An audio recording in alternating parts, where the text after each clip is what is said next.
Hey gang, it's me, Dr. Steve, on the road again. As you can see, we had an amazing time last night at the new St. Andrews College event here in Lancaster, Pennsylvania. So cool getting to meet so many of you and chat and get to know you better. I'll be in the studio later on today. I'm about to head back right now, but I could not wait to comment on the absolute shutdown of Zohran Mamdani by none other than New York Governor Kathy Hochul.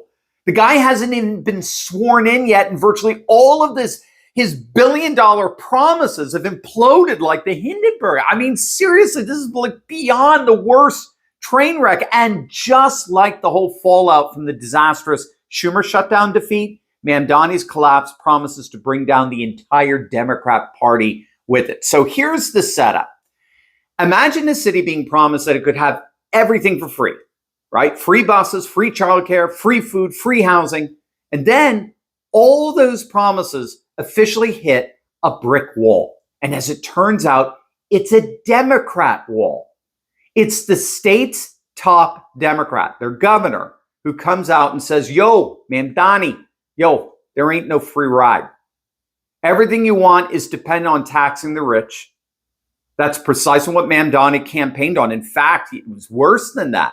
He actually doubled down on promising to tax what he called whiter neighborhoods. I mean, this is literally tribalist politics, blood vengeance 101. Everything Mamdani wants to do is depend on raising taxes on New York's rich and affluent, but he can't do it alone. The New York State Constitution requires that tax hikes go through the state legislature in Albany and get signed by the governor. Now, of course, he never mentioned that on the campaign trail. I mean, why would he? He was too busy promising free stuff for everyone. Well, the campaign, of course, is now over, and reality is finally hitting. Here's Governor Hochul. We know that Mamdani does want to tax the rich more, bring it up about 2%. He can't do that on his own. You've previously said that you wouldn't be raising taxes. Have you reconsidered that stance? No, I would say one energetic rally does not get me to change my positions, I assure you. But I do hear people's voices. I process what everybody says, but I'm also have to balance governing this state and making sure that those people who are actually the reason we have a generous, supportive budget that helps lift people up, it's their revenues that we tax.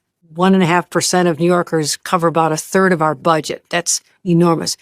I'm concerned about outmigration of people who are the ones who are supporting our budget. I cannot make up for that with middle-class tax increases. I cannot do that to the middle class and the struggling New Yorkers. So this is the balance. I mean, this is my position. Oops. I mean, seriously, oops. You just had a mayoral campaign where the candidate who won ran on making promises as if he was running for middle school president. And after the election, the principal comes in and tells the kid, we can't do all that stuff. We don't have a budget for that. The mayor of New York cannot raise income taxes, period. And what the governor just said is something literally every economically literate analyst has said for years. Capital is mobile. Capital moves very easily. One of the unwritten laws of economics is when companies face unprofitability through taxation, they always leave. Companies have to turn to profit or they don't work. They fold. The only way a company works is if it's able to charge more than what it costs to produce its product or service. That's how employees get paid. That's what attracts investors. Companies have to make money. And they make money by charging more for their products and services than the expenses accrued by offering those products and services. And the major expense for companies is taxes. And if those taxes threaten the profitability of a business, what do?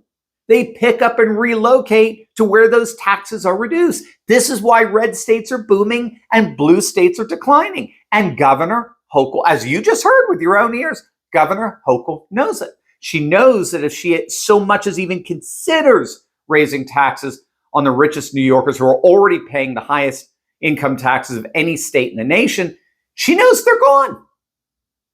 And when they're gone, they take everything: direct tax payments, jobs, income taxes from those jobs, sales taxes from employees, and property taxes from now empty buildings. And the guy hasn't even been sworn in yet, and we're already seeing a mass exodus from New York. And those fleeing ain't their welfare recipients. They're the ones paying for the welfare recipients. But if you thought that was bad, you ain't seen nothing yet. If you are one of the more than 50 million Americans who struggle with joint pain and arthritis, I mean, you know, even the simplest of movements can be so difficult. And while there is no known cure, experts agree that reducing inflammation is key to maintaining mobility, comfort, and quality of life. So that's why so many people are turning their attention back to one of the most studied and trusted medicines in the entire world, ivermectin. It's been prescribed globally for more than 30 years and even earned the Nobel Prize in Medicine for its proven ability to fight parasites while supporting overall health. New research also explores how it might help modulate inflammation, providing a foundation for immune and cellular balance. But here's something most people don't know. About 58% of the world's ivermectin supply actually comes from China and 75% from Asia overall. Not the wellness companies. Introducing American-made ivermectin, compounded and quality tested right here in the United States. You'll get an FDA-approved 6-month supply of 18 milligram tablets designed for 4 21-day parasite cleanse cycles, all for just $3.33 per tablet, far below what most pharmacies charge. Click on that link below right now or visit twc.health/Turley and use code Turley to save $44 off plus free shipping. Again, that's twc.health/Turley, helping Americans take charge of their health with confidence and care. So almost on cue, Hochul's blowing apart Mamdani's socialist fantasies has triggered open war inside the Democrat Party. Activists erupted on social media. Hashtags like primary Hochul and tax the rich now started trending. AOC's orbit is already plotting to replace Hochul, while moderate Democrats panic over losing business and donor support. And this on top of the growing calls to oust New York Senator Chuck Schumer over his shutdown disaster, and Hakeem Jeffries as well, the House Minority Leader. He's getting primary. But that's just the start. You see, the civil war in New York's Democrat ranks mirrors a national reckoning. And it's giving President Trump an extraordinary opportunity to refocus his America First domestic agenda. And that's, of course, because America First is actually rooted in reality. Trump is first and foremost a businessman. He understands economics. He understands finance. By contrast, blue states like New York are forced to face reality as job losses mount, investment flees, and voters realize the cost of chasing leftist illusions. And while Mamdani and Hochul battle, everyday New Yorkers pay the price. Business owners pause investments, landlords panic, and the state's tax base continues to shrink. Again, remember, currently, right now, the top 1% of New York City taxpayers pay 40% of the city's income tax. If Mamdani's plan were implemented, that would rise to 60%. So what that does is it creates what economists call a catastrophic concentration risk, meaning that the entire city budget becomes dangerously dependent on a tiny group of highly mobile residents who can afford to leave. Why do you think Venezuela collapsed into such a disaster after the socialist revolutions? Because of the catastrophic concentration risk. All of Chavez's promises were built on confiscating Venezuela's wealthiest residents. So what did they do? They fled. They picked up and they left.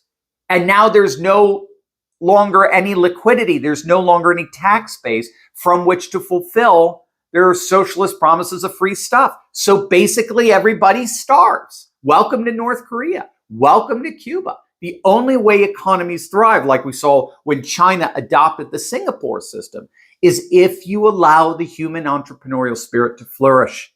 And Mamdani wouldn't know that spirit if it bit him in the arse. So the key here is that capital's already fleeing the city and the state.